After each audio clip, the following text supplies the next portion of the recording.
La Voie lactée, il y a près de 10 milliards d'années. Le système solaire n'existe pas encore.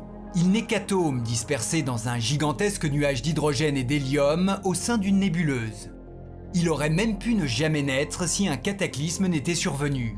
L'explosion d'une étoile voisine en supernova. La formidable machinerie cosmique se met alors en route et la grande aventure solaire débute.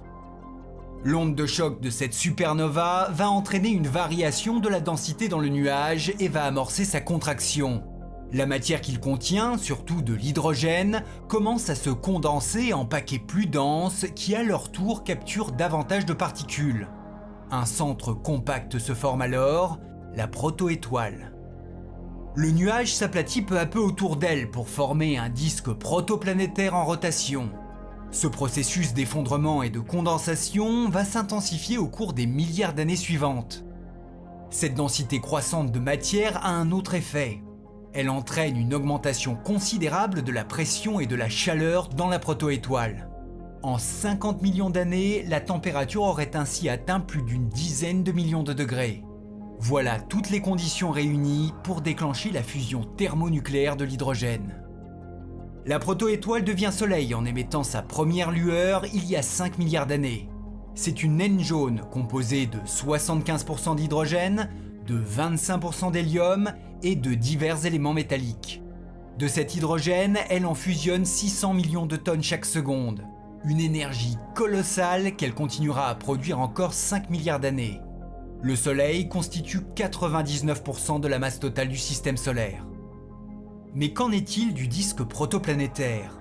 Poussière cosmique, gaz et particules éjectées par le Soleil l'enrichissent d'éléments divers qui modifient sa densité. Grâce au vent solaire et aux diverses forces à l'œuvre, thermiques, magnétiques, gravitationnelles et centrifuges, cette matière s'agglomère en corps sans cesse plus massifs, des planétésimaux. Ces planétésimaux se télescopent à leur tour pour s'agréger en planètes dont la taille et la constitution dépendent de leur distance au Soleil. La proximité de l'étoile implique une nature dense et rocheuse, surtout composée de métaux et de minéraux. C'est le cas pour les 4 petites planètes dites telluriques, Mercure, Vénus, la Terre et Mars. Situées dans le système solaire interne, elles cumulent seulement 1% de la masse gravitant autour du Soleil. Plus distantes de l'étoile, les 4 planètes restantes subissent une influence atténuée. Leur dimension les range parmi les géantes et leur composition comprend essentiellement gaz et glace. Glace désignant ici des éléments de masse intermédiaire comme l'oxygène ou l'azote. Ainsi, Jupiter et Saturne sont des géantes gazeuses, Uranus et Neptune des géantes de glace. Ces 4 planètes représentent 99% de la masse orbitant autour du Soleil et constituent le système solaire externe. Entre ces 2 groupes de planètes, corps célestes et poussières incapables de s'agréger ont fini par former une ceinture d'astéroïdes. Au nombre de plus d'1 demi-million, ils sont de véritables résidus du système solaire primitif. On y compte notamment l'une des 5 planètes naines connues à ce jour, Cérès.